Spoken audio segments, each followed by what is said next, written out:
لي صدري ويسر أمري واحلل عقدة من لساني يفقه قولي. اللهم افتح علينا فتوح العارفين وارزقنا فهم النبيين وإلهام الملائكة المقربين. يا حي يا قيوم يا رب موسى وهارون ونوح وإبراهيم ومحمد صلى الله عليه وسلم. أكرمنا بجودة الحفظ والفهم وارزقنا الحكمة وثبات الذهن والعقل والحلم والعلم والنجاح في الدنيا والآخرة بحق سيدنا محمد صلى الله عليه وسلم يا رب العالمين. يا رب صل على النبي مسلما وأمدنا من نوره يا نور.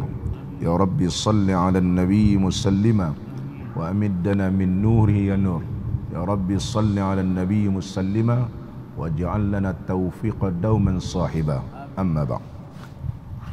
Alhamdulillah, bersyukur kita kehadrat Allah Subhanahu wa taala kerana dapat kita sama-sama menunaikan sembahyang fardu subuh secara berjemaah.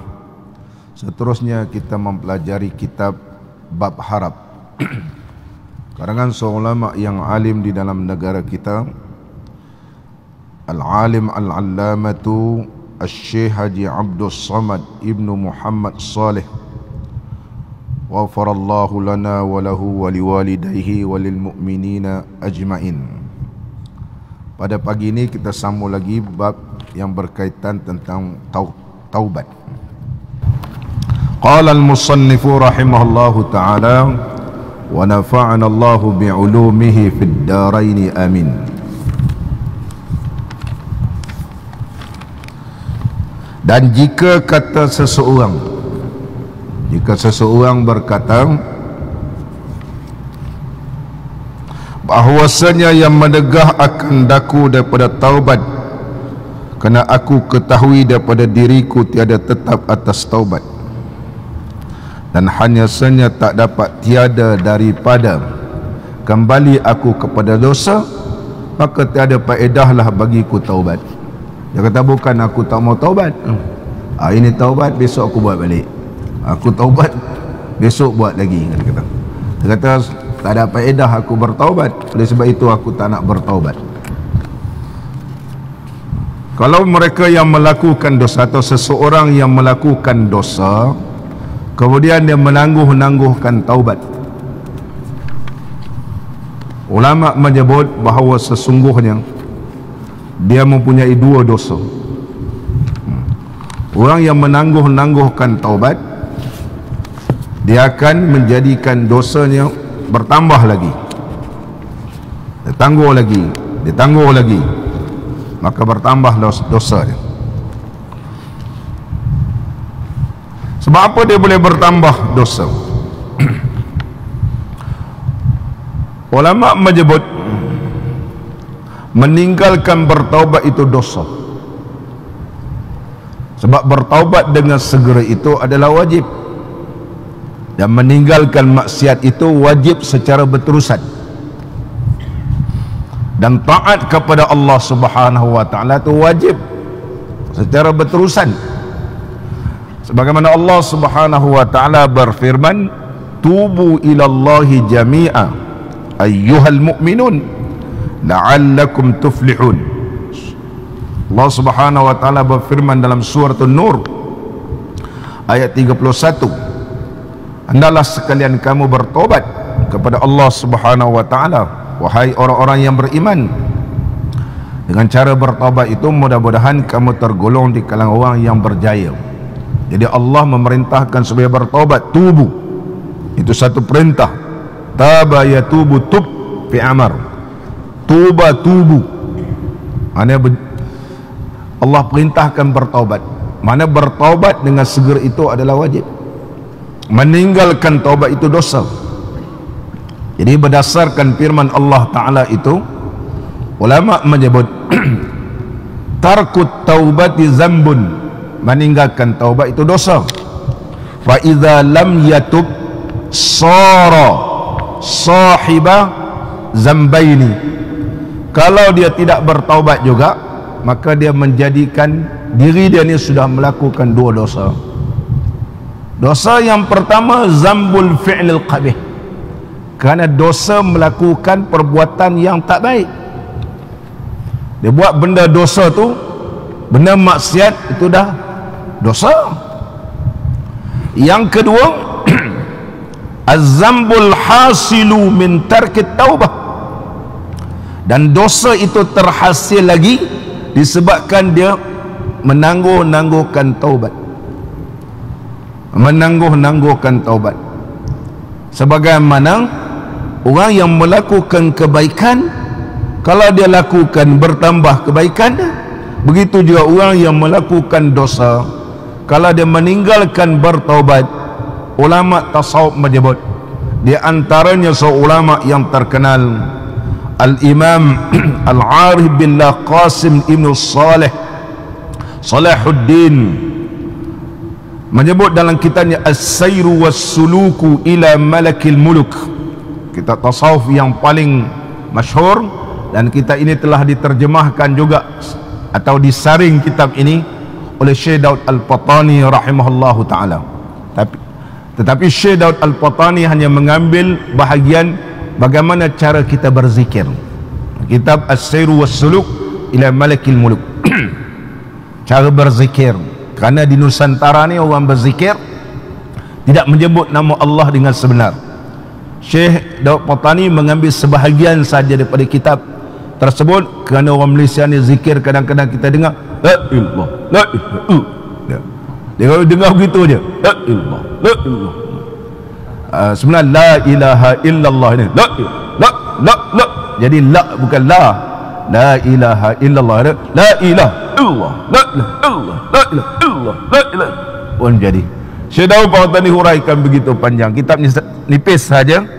Dia memetik bab yang hampir bab yang terakhir dalam kitab As-Sayru Was-Suluk ila Malakil Muluk, memperingatkan orang Nusantara ni zikir ni sebutlah betul-betul la ilaha illallah. Dan zikir la ilaha illallah ni bukan kita tengking Allah. Begitu.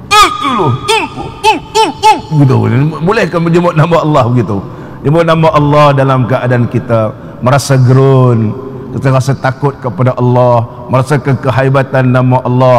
Ini kita pekik-pekik sebut nama Allah. Allah tu siapa? Syekh Daud Patani petik dalam kitab ni sebahagian saja. Sebahagian saja.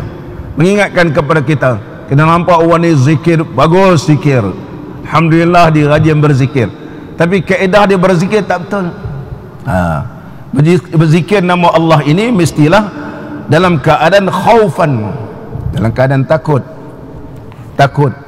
Khufiyatan, tidak memekik-mekik, tidak melolong-lolong, bukan menyebut dalam keadaan merasakan kerinduan dengan Allah. Orang menyebut nama Allah dia rasa rindu, lain cara dia.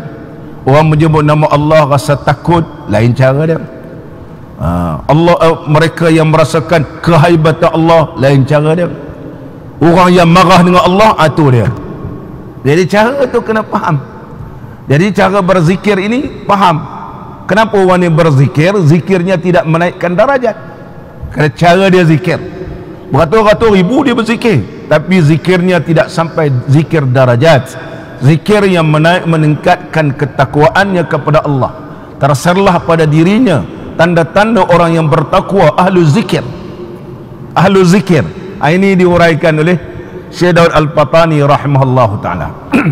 Kitab itu sekali sahaja dicetak dan telah dikemaskinakan oleh almarhum Ustaz Wan Muhammad Saghir rahimahullahu ta'ala rahmatan wasi'ah, dan telah dirumikan. Cetakan pertama Ustaz Wan Muhammad Saghir pun kembali rahmatullah. Kitab yang kecil, sebahagian daripada kitab As-Sayru Was-Suluk ila Malakil Muluk. Dipetik dalam kitab As-Sayru Was-Suluk ila Malakil Muluk. Rupanya kita menangguh-nangguhkan bertaubat ni jadi dua dosa. Dosa pertama kerana buat dosa tu, zambul fi'lil qabih. Dosa yang kedua sebab kita menangguh-nangguhkan, meninggalkan taubat. Ini bahaya. Kita tinggal lagi taubat, tambah lagi dosa. Tinggal lagi taubat, tambah lagi dosa. Jangan ada dalam hati bahawa sesungguhnya apa aku nak bertaubat, besok aku buat lagi, besok aku buat lagi. Allah Subhanahu wa ta'ala amat suka kepada hambanya yang bertaubat, amat suka kepada hambanya yang bertaubat. Bila dia bertaubat kemudian dia melakukan dosa, itu menunjukkan dia masih lagi jahil. Dia buat dosa kemudian dia bertaubat, besok dia ulang balik, adakah dikirakan dia berterusan? Nabi SAW telah bersabda yang diriwayatkan daripada Sayyidina Abi Bakr radhiyallahu anin Nabi sallallahu alaihi wasallam qala ma asarra man istaghfara wa in 'ada fil yawmi 70 marratan, rawahu Abu Dawud wa Tirmizi. Nabi sallallahu alaihi wasallam bersabda, ma asarra man istaghfara, tidak dikira orang itu berterusan melakukan dosa kalau dia beristighfar. Wa in 'ada fil yaumi 70 marratan, walaupun dalam satu hari dia ulang perbuatan tadi 70 kali. Mana banyak kali dia buat? 70, 80 ini istilah dalam bahasa Arab dari sudut akad ataupun adat ma'qud ini menunjukkan bahawa banyak kali buat. Orang Arab kalau sebut angka puluh-puluh ni maknanya banyak, bukan menunjukkan bahawa secara tepat. Seperti Nabi SAW beristighfar satu hari 70 kali, satu riwayat 100 kali, bukan dibilang istighfar itu sebanyak 70. Mana-mana syurah hadis yang mensyarahkan hadis semua menyebut kalau bilangan yang dinamakan adat ma'qud, iaitu bilangan puluhan ini, menunjukkan kasratul istighfar, banyaknya beristighfar. Ni banyak kali buat, maka mereka itu tidak dikira orang yang mengkali dosa. Dia buat dosa, dia taubat, ulang balik pula, dia istighfar lagi, ikut cara taubat, menyesal, berazam. Tapi lah kita manusia kadang-kadang terpedaya dengan syaitan ni, buat juga, istighfar lagi, taubat lagi, buat lagi. Walaupun 70 marratan, 70 kali dilakukan, tidak tergolong di kalangan orang yang mengkali dosa. Begitu juga riwayat yang lain bahawa Nabi SAW memberitahu kepada kita bahawa sesungguhnya Nabi SAW telah beristighfar dalam satu hari, satu riwayat 70, satu riwayat iaitu 100, menunjukkan bahawa Nabi SAW berkekalan beristighfar kepada Allah Subhanahu wa ta'ala, bukan kerana Nabi ada dosa. Tak, istighfar Nabi bukan kerana Nabi ada dosa. Sebab kalimah ghafara ini menunjuk dalam bahasa Arab terdapat dua makna. Pertama, ghafara memberi maksud minta ampun. Yang kedua, ghafara memberi maksud satara.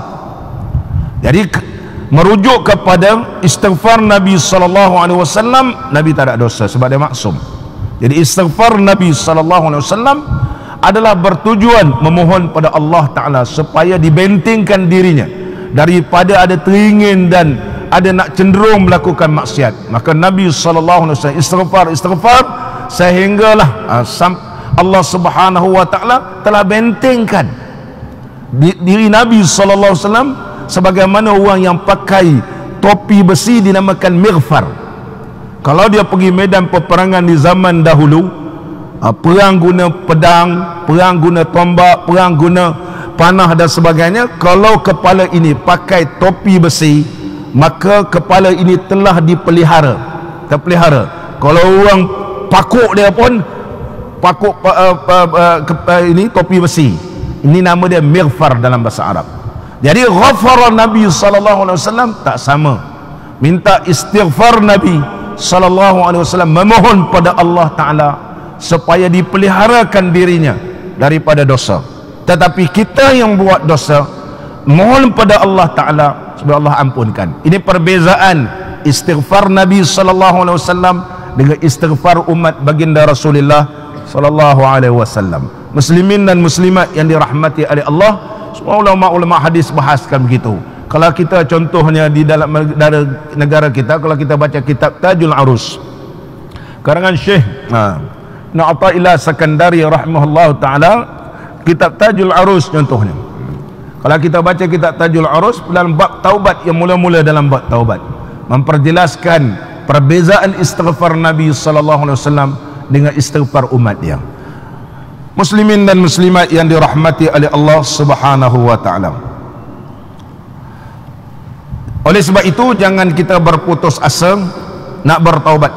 Walaupun berulang kali buat balik, macam orang Melayu kata taubat sambil belacan, dan dia buat bertaubat sungguh-sungguh, ikut rukun, memang menyesal, tak mau lagi buat, dan juga melakukan amal soleh, tak buat juga. Semalam kita taubat, hari ini sembang-sembang mengata orang juga balik. Orang tu kita taubat, Allah, ya Allah aku ni, semalam aku taubat, aku ni hari ni buat lagi, bertaubat lagi, besok pula selang 2-3 hari buat pula balik. Adakah ia dikira orang yang menggali dosa? Kalau dia bertaubat maka tidak dikira orang itu mengingkari dosa. Mengingkari dosa. Muslimin dan muslimat yang dirahmati oleh Allah Subhanahu wa taala. Sama lagi kita.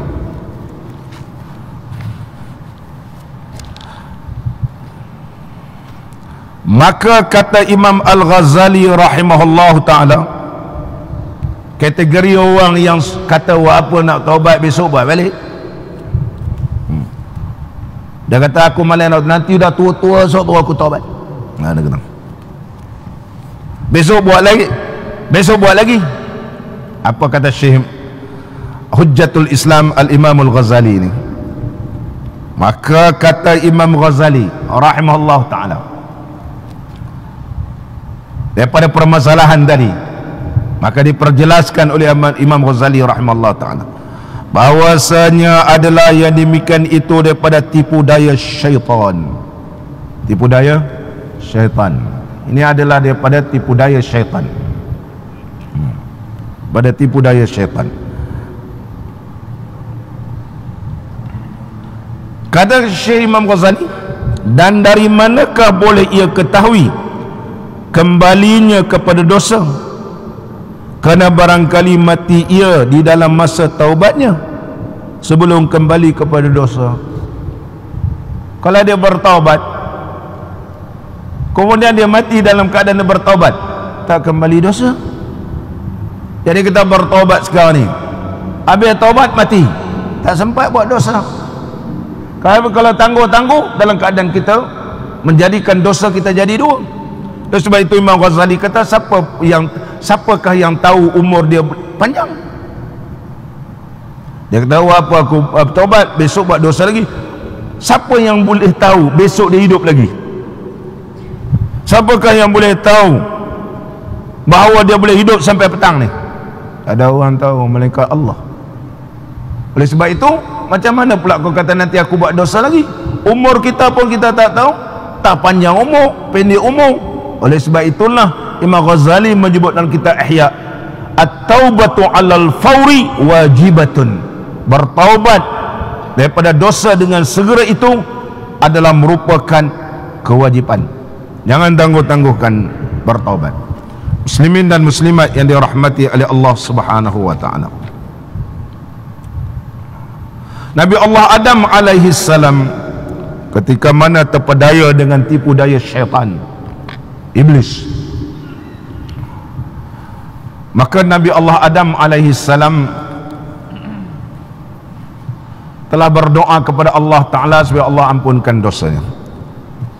Rabbana zalamna anfusana wa illam taghfir lana wa tarhamna lanakunanna minal khasirin.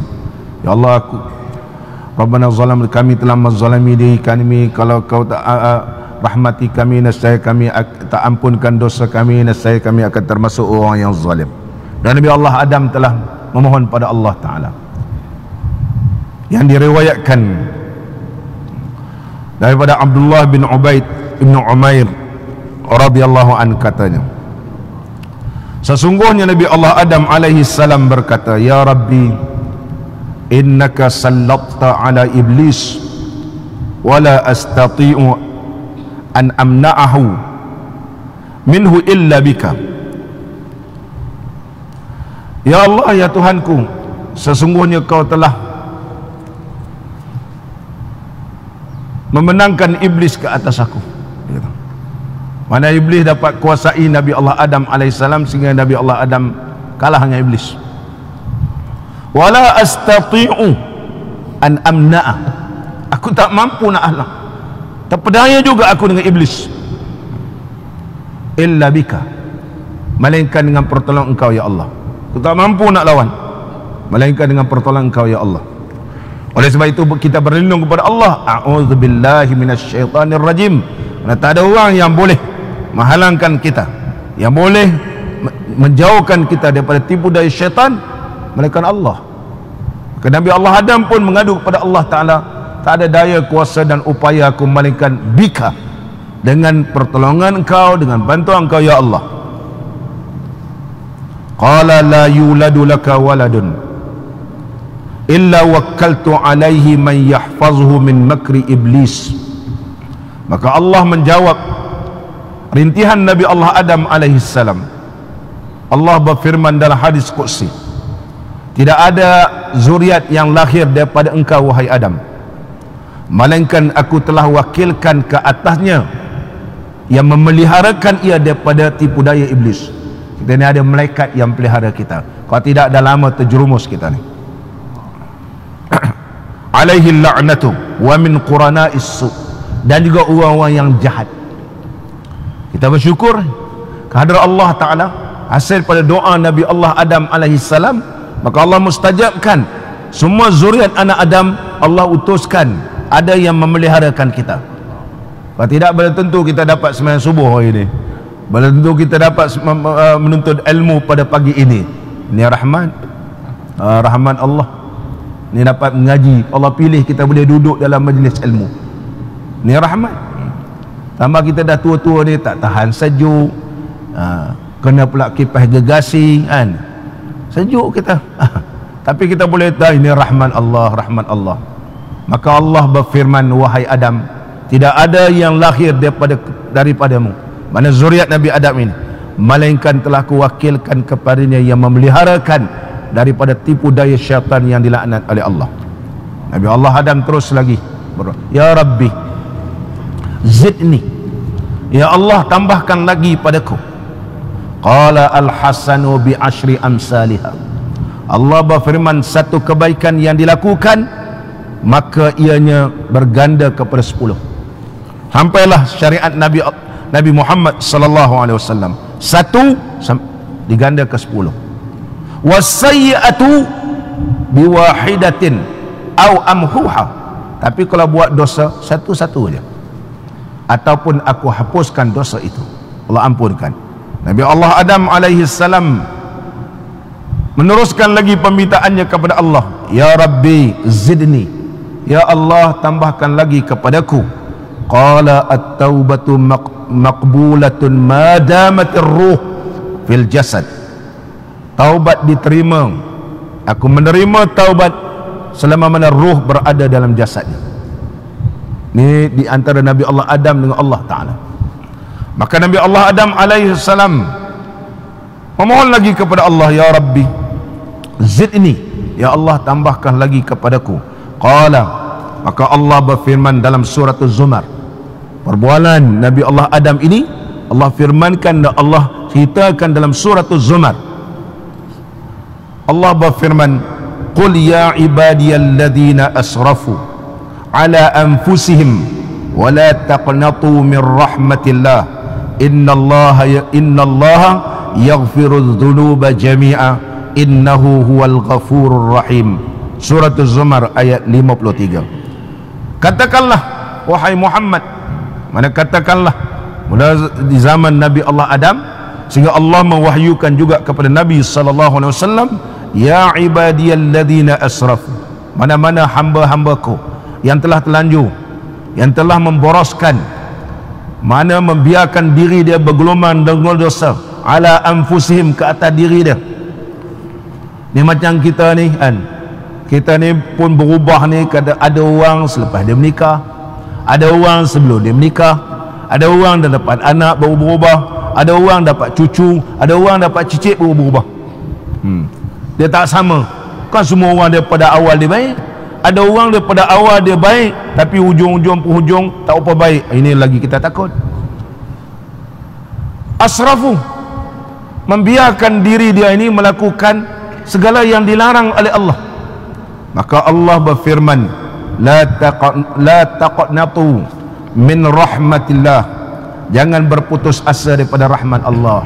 Yang kita putus asa dari rahmat Allah, minta Allah rahmat kita, minta Allah redakan kita, minta Allah subhanahu wa ta'ala berikan keredaan, bahawa bila Allah reda dengan apa yang kita lakukan amal salih, jaya kita. Minta Allah ampun dosa. Innallaha yaghfiruz dzunuba, sesungguhnya Allah yang sentiasa mengampunkan dosa sekaliannya, dan dialah yang maha pengampun lagi maha penyayang. Ini di antara permohonan Nabi Allah Adam alaihi salam. Allah muslimin dan muslimat yang dirahmati oleh Allah subhanahu wa ta'ala. Justru itu Al-Imam Al-Ghazali rahimahullah ta'ala menyebut, siapa tangguh-tangguhkan dosa yang kata apa nak bertaubat besok buat lagi, besok buat lagi, sebenarnya ia telah terpedaya dengan syaitan yang dilaknat oleh Allah subhanahu wa ta'ala. Seterusnya lagi kita adapun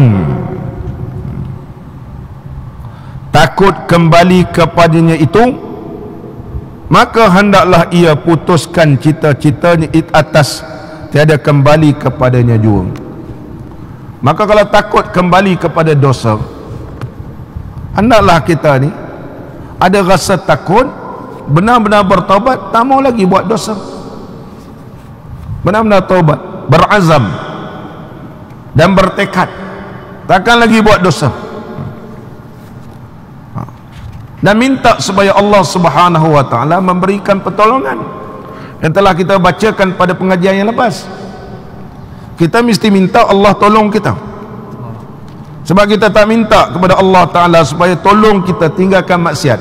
Kita berdoa, ya Allah ampunlah dosaku, ya Allah ampunlah dosaku, ya Allah. Kita tak berdoa kepada Allah ta'ala, ya Allah berilah pertolongan kepadaku, tolong aku ya Allah supaya aku ni boleh tinggal maksiat. Ini aku buat taubat hari ni, besok aku buat lagi, taubat lagi. Ya Allah, tak ada daya dan upaya melainkan daripada Engkau ya Allah, tolonglah aku ya Allah, tolonglah aku ya Allah. Allah tolong kita. Tapi kalau kita tak pernah minta ke Allah supaya Allah memberikan kekuatan kepada kita, memberikan petunjuk kepada kita supaya ditinggalkan dosa, macam mana nak tinggal dosa? Itu Dr. Syekh kata. Mungkin kita ni, kita semualah doa minta Allah ampun dosa, tapi tak pernah minta ke Allah berikan pertolongan kepada aku ni tinggalkan dosa. Ini diajarkan oleh Tok Syekh kita supaya kita ada rasa begitu. Muslimin dan muslimat yang dirahmati oleh Allah subhanahu wa ta'ala. Maka ulama menyebut, hendaklah dia memandang kepada perintah Allah, tengok kepada ini larangan Allah. Kalau dia buat dosa, mengaku dia buat dosa, mengaku. Jadi ulama menyebut, orang yang rahsia bertaubat ni macam mana nak rasa dia nak bertaubat? Dia mesti ada rasa ini perintah Allah, bukan boleh main-main perintah. Ini satu arahan daripada Allah, ini Allah larang, bukan manusia. Kalau manusia keluar satu perintah hadir, takut kita. Ini perintah Allah suruh begini, kemudian kita langgar perintah Allah, besok balik kita akan kembali kepada Allah. Maka perlu ada rasa takut, ini perintah, ini larangan Allah. Kalau aku langgar ni, besok aku bertemu dengan Allah, apa nak jawab? Begitu. Itu disebut oleh ulama, mesti ada dalam hati dia rasa ayanzur ila amrillahi wa nahyihi, memandang kepada ini perintah, ini larangan. Jangan langgar-langgar, jangan kita berani nak langgar perintah Allah. Dalam dunia ramai orang cakap ini satu perintah saya, siapa berani langgar, tak mau ikut, kita pergi ugut orang, kata ada orang, kita ugut orang ni, ini dia akan diambilkan tindakan, ini akan dibawa ke mahkamah, ini akan disaman, begitu. Tapi Allah telah menyebut dalam Quran, kalau kamu buat begini, sesaan begini, tetapi aku Maha Pengampun dan Maha Penyayang. Allah berikan satu rahmat, Allah ampunkan dosa sesiapa yang mohon kepadanya. Tapi kita buat tak peduli dia di atas tawaran yang diberikan oleh Allah, maka dia akan menerima siksaan Allah. Muslimin dan muslimat yang dirahmati oleh Allah, an yanzura ilal wa'di, sentiasa memandang kepada janji baik Allah. An yanzur ila wa'id, sentiasa meneliti kepada janji-janji yang dahsyat kepada orang yang buat maksiat kepada Allah Ta'ala.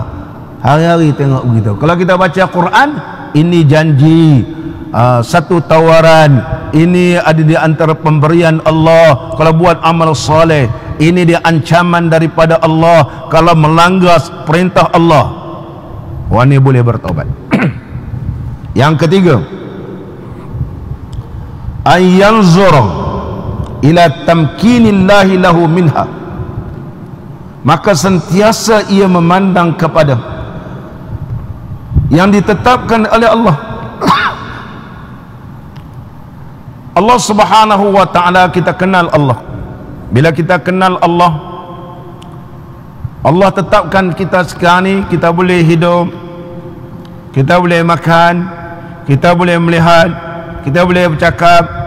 Cakap boleh macam-macam, kita boleh cakap. Kita macam-macam cakap. Nak cakap baik pun boleh sekarang ni. Kita nak mengata orang pun, nak fitnah orang, nak mengumpat orang, tengah boleh. Tengah-tengah mengata orang, sengit mulut, tak boleh. Maka ketika itu kita kena ingat, ini adalah pemberian Allah. Tengah kita seronok ni, fitnah orang ni macam-macam, kena stroke, sengit, tak boleh sebut. Kita ni dipinjam oleh Allah, maka jangan buat benda-benda ni. Bila kita kenal Allah, Allah beri kepada kita kenal sifat kudrah Allah. Allah berikan kepada kita, kita ada kuasa daripada kudrah Allah. Maka kerana mengenal Allah, kita gunakan pemberian Allah ini kepada yang diradai oleh Allah.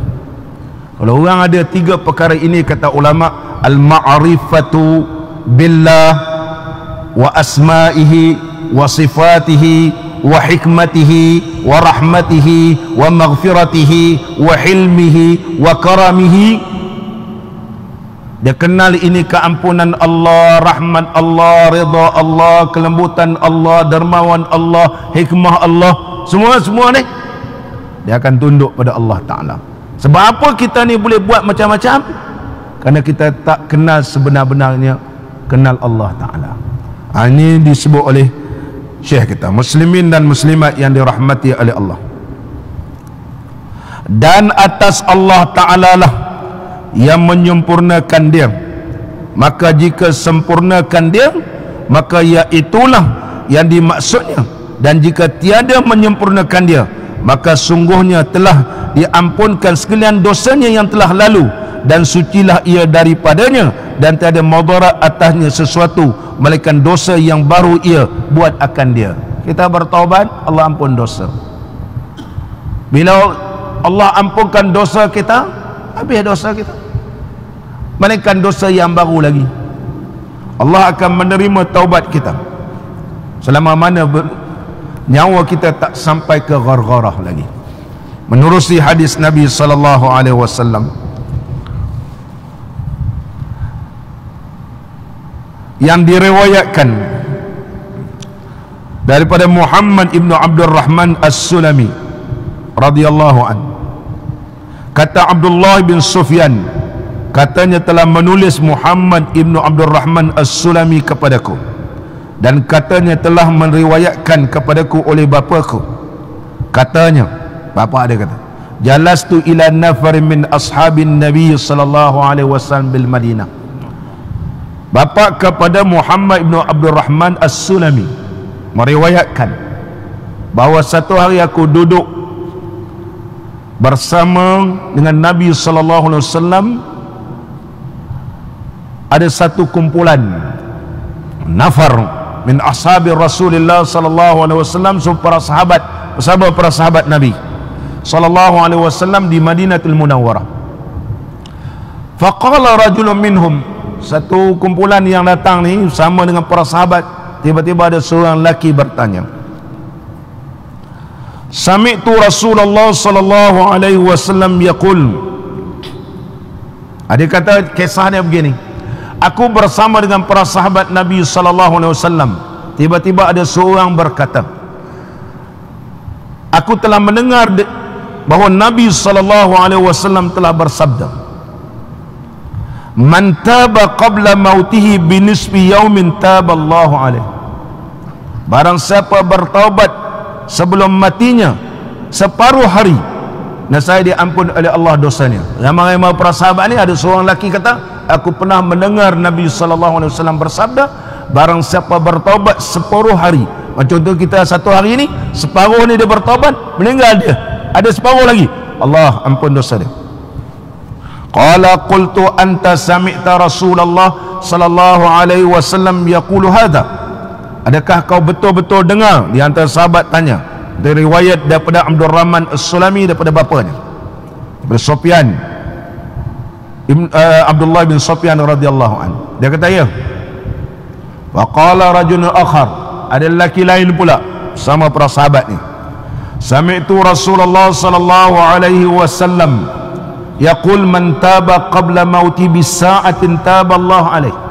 Dan aku ada dengar juga Nabi sallallahu alaihi wasallam bersabda kepada para sahabat ni, bahawa Nabi sallallahu alaihi wasallam bersabda, barang siapa yang bertaubat 1 jam lagi dia nak mati, maka Allah terima taubat dia. Sahabat lain pula berkata, qala rajul akh, sami'tu Rasulullah sallallahu alaihi wasallam bersabda, man taba qabla gharghara taballahu alaihi. Barang siapa nyawanya belum sampai kepada kerongkong, kita begitu, taballahu alaihi, nescaya Allah menerima taubat. Allahu akbar. Ini rahmat Allah. Selama mana belum sampai nyawa ke gharghara, itu nama gharghara, masih lagi Allah subhanahu wa ta'ala memberikan sifat ghaffar dia, iaitu Allah yang bernama Ghaffar, menerima segala keampunan, menerima permintaan hambanya dan diampunkan dosa selama mana belum sampai ke gharghara. Terus lagi kita maka yang demikian itu laba yang sangat besar dan faedah yang sangat banyak. Maka rebutlah peluang ini. Hendaklah kamu ada rasa tamak untuk mendapatkan keistimewaan dan kelebihan yang Allah berikan kepada umat baginda Rasulullah sallallahu alaihi wasallam ini. Kemudian ketahui olehmu pula bahawasanya sekalian dosa itu terbahagi ia atas 3 bahagi. Sebelum kita bahas dosa ini terbahagi kepada 3 bahagi, ingatkan kepada kita, ambillah peluang ini yang diberikan oleh Allah Ta'ala dan diberikan rahmat pada umat Nabi sallallahu alaihi wasallam. Satu hari yang membunuh Sayyidina Hamzah radhiyallahu an, paman kepada Nabi sallallahu alaihi wasallam, Sayyidus Syuhada, iaitu nama dia Wahsy. Pakar apa, guna lembing ni sehingga kena kepada Sayyidina Hamzah dan syahidnya Sayyidina Hamzah radhiyallahu an. Satu hari Allah bukakan pada dirinya nak memeluk Islam, maka dia telah menulis surat kepada baginda Rasulullah sallallahu alaihi wasallam. Dia kata, inni uridu an aslama, uridu an uslima. Dia kata, aku nak masuk Islam, tetapi telah menghalangkan aku nak masuk Islam ni kerana aku terbaca satu ayat dalam Quran yang telah turun kepada engkau wahai Muhammad dalam surat dia, iaitu firman Allah subhanahu wa ta'ala dalam suratul Furqan ayat 68, walladzina la yad'una ma'allahi ilahan akhar wa la yaqtuluna an-nafsa allati harrama Allahu illa bil haqq wa la yaznun wa man yaf'al dhalika yalqa athama. Allah berfirman dalam Quran, orang yang tidak menyeru selain daripada Allah, tidak menyeru Tuhan yang lain, maka Allah subhanahu wa ta'ala akan terima taubat dengan syarat dia tak syirik Allah. Wala yaqtuluna an-nafsa allati harrama Allah, dan tidak membunuh apa yang telah diharam oleh Allah, melainkan yang dibenarkan, kerana qisas, kerana sebagainya, ini dibenarkan. Wala yaznun, tak berzina. Barang siapa yang melakukan sedemikian rupa, dia bertemu dengan Allah dengan membawa dosa. Wahsy tulis surat pada Nabi sallallahu alaihi wasallam, apa yang Allah firmankan dalam Quran surah Furqan ayat 68 ni telah ku buat semua. Syirik, ku syirik.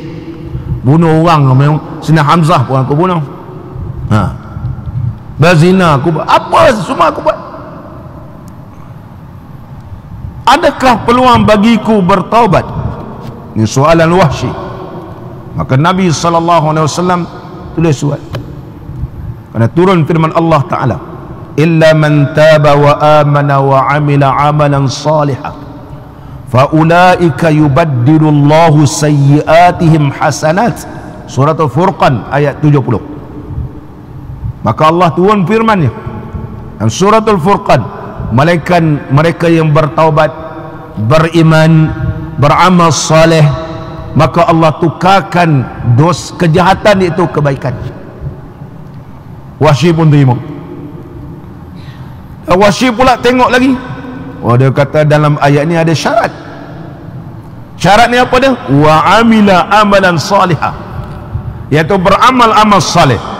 Dia tak faham lagi. Dia tulis surat lagi kepada Nabi sallallahu alaihi wasallam.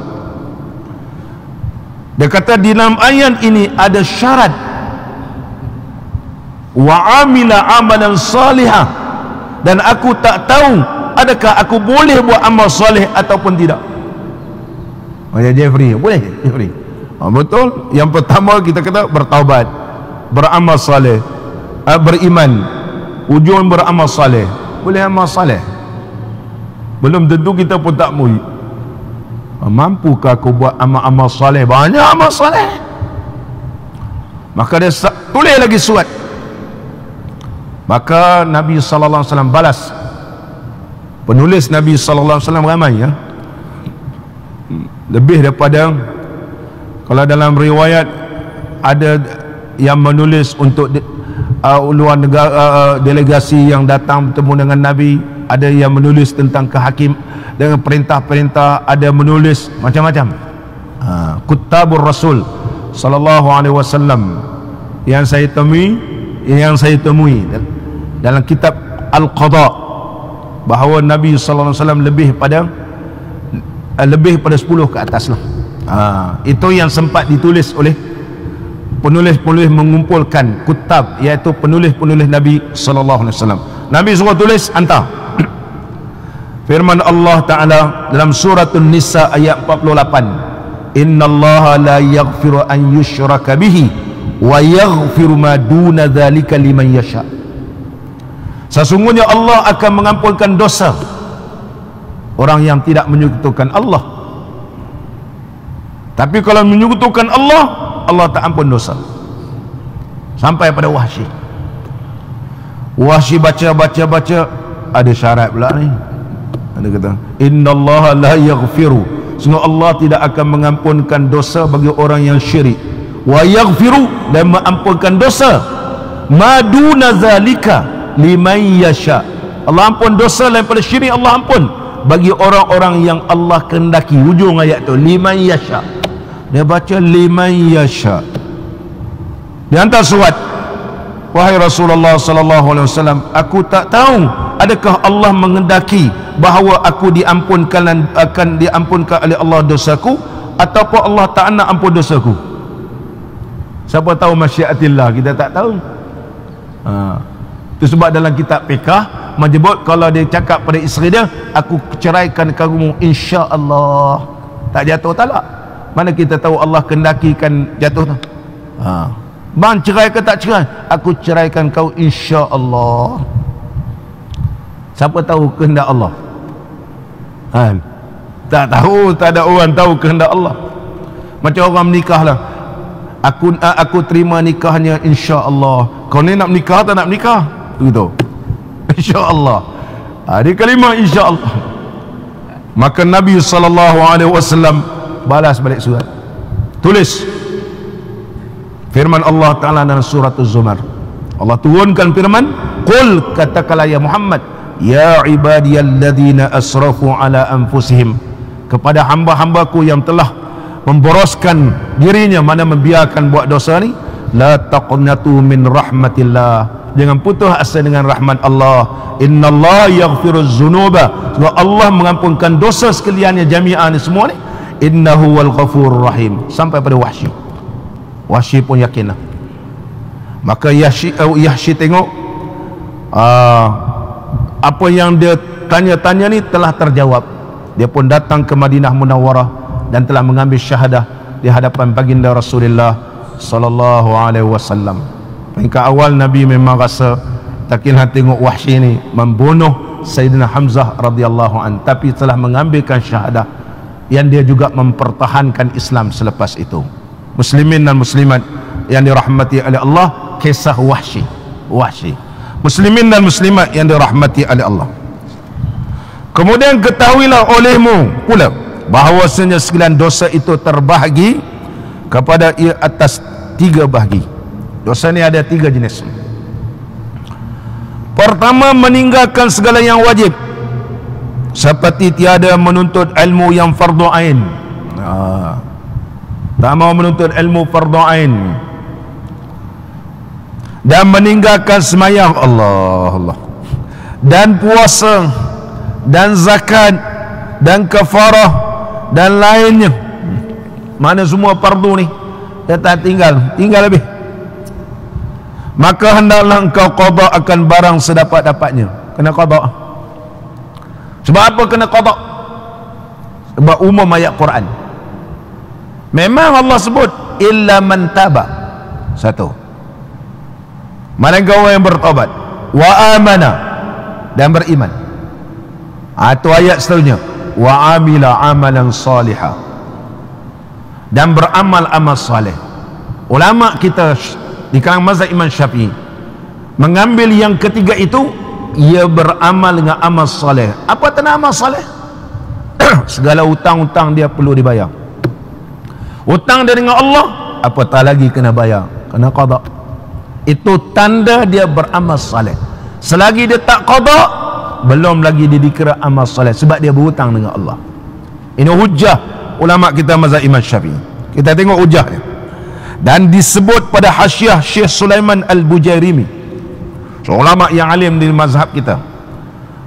Kita kalau mengaji ni, orang mengaji kitab Fathul, iaitu Ghayatul Taqrib.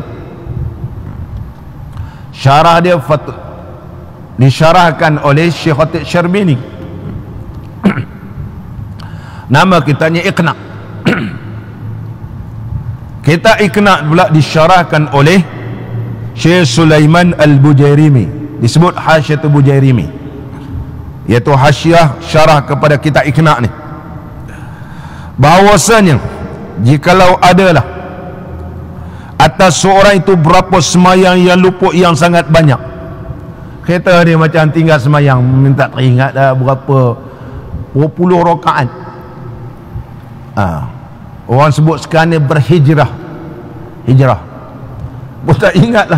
Zaman kita sekolah dulu, balik memang dah balik, dah ada misal, siapa ada janggut, dah ada pula sekben sini, tingkat 4, tingkat 5. Zaman tu dah mula menggatal, dia balik, tak semayang. Zuhur tak semayang, habis kelas pukul 1.45, dia free pula nak tunggu bas daripada Jasin nak balik, lambat sampai rumah pukul apa. Itu belum merayau lagi tu, boleh balik rumah pula petang sikit pergi main bola, dah mula dekat azan pula barulah balik. Cabut bulu kemuncup punya lama, dah masuk isyak, Allah, tinggal sembahyang zuhur, tinggal sembahyang asar, tinggal sembahyang maghrib. Sekarang barulah nak berjinak-jinak kan. Banyak tu nak qada, banyak nak qada. Anak makcik-makcik, kakak-kakak ni, kita ni kalau orang zaman lahir tahun 60-an 70-an, Zaman tu tak ada orang pakai tudung. Kalau pakai pun hantu kom-kom masa tu. Ustazah mengajar kat sekolah pun pakai selendang. Itu kira warak tu. Kita tinggal tak pakai tudung. Isteri tu imam pun tak pakai tudung. Mesti ustaz pun bila hari kenduri pakai rambut palsu. Tu trend zaman ni, makcik-makcik ni. Ada dulu kat rumah 2 rambut palsu. Satu keriting, satu panjang gitu. Zaman ni kalau cerita pun orang dulu-dulu umur yang lahir tahun 60-an 70-an tahu. Tak pakai tudung. Rasa berdosa tak? Kalau kita rasa berdosa, kita minta ampun ke Allah Ta'ala. Kalau dengan tak semayang, tak semua ni, macam mana cara nak qada? Tak ingat ni berapa rakaat? Syekh kita ajar. Macam mana ni? Kita tengok kita. Maka memadalah persah taubat itu bahawa cita yang putus akas qada dia seperti masuk pada mengqadakan dia, dan seumpamanya terlupa Quran. Kita ambil bab semayang, maka kita qada ni rasa-rasa memang dah kita qada lagi, kita qada sampai satu tahap rasanya memang dah habislah kita qada. Kalau tak habis kita qada juga, walaupun kita meninggal dunia tak habis kita qada, maka Allah Subhanahu wa ta'ala ampunkan dosa kita kerana kita berada dalam keadaan orang yang beramal saleh. Teruskan qada. Itu sebab dalam mazhab Imam Syafi'i dia straight sikit, dia terus suruh qada sehingga kita sampai tahap memang inilah kadar yang telah ku tinggalkan semayang dulu. Ini disebut oleh Syekh Bujairimi rahimahullah ta'ala. Di antara lagi, dan seumpamanya terlupa Quran. Dulu mengapa-ngapa, sekarang ni dah, saya dulu mengapa sekarang dah banyak lupa. Dosa tak? Dosa. Oleh sebab itu doa Quran kita minta di ujungnya manusina, bukan manasina, manusina. Allahumma arhamna bil Quran waj'alhu lana imaman wa nuran wa hudan wa rahman. Allahumma dzakkirna ma nusina. Ya Allah, ingatkanlah aku apa yang telah dilupakan akan aku ataupun dilupakan kepada kami. Bukan ya Allah, ingatkanlah aku apa yang telah aku sendiri lupa. Dosa. Quran tidak boleh kita lupakan dengan sengaja. Itu disebut dalam kitab Al-Azkar li Imam Nawawi, belah ujung dalam bab Quran. Nabi SAW ajarkan kepada kita jangan sebut nasitu, unsitu, dilupakan pada aku. Lalu kita dengar orang baca doa Quran manasina, sebab dia tak ada baris nun sin ya ta ataupun nun alif. Nak baca macam mana ni? Ustaz ni berkata, oh ini kita baca nasina.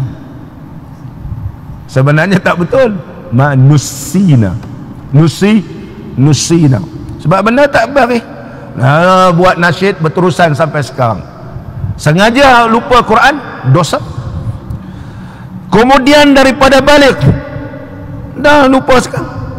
Dah kita berdoa pada Allah Ta'ala, hingga jika mati dalam qada itu tiadalah mati ia dalam asi, kerana sudah ia mengerjakan sekuasa-kuasanya. Nampak?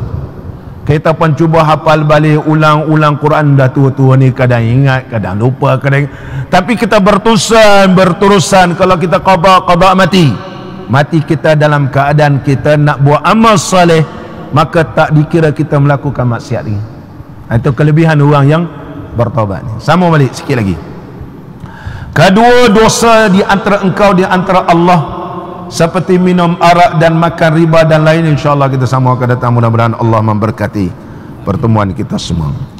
Allahumma salli ala Muhammad, ya Rabbi salli alaihi wa sallim. Allahumma salli ala Muhammad, ya Rabbi salli alaihi wa sallim. In qila zurtum bima raja'tum يا أكرم الخلق ما نقول اللهم صل على محمد يا رب صل عليه وسلم اللهم صل على محمد يا رب صل عليه وسلم قولوا رجعنا بكل خير واجتمع الفرع والأصول اللهم صل على محمد يا رب صل عليه وسلم اللهم صل على محمد يا رب صل عليه وسلم لولاك يا زينة الوجود ما طاب عيشي ولا وجودي اللهم صل على محمد يا رب صل عليه وسلم اللهم صل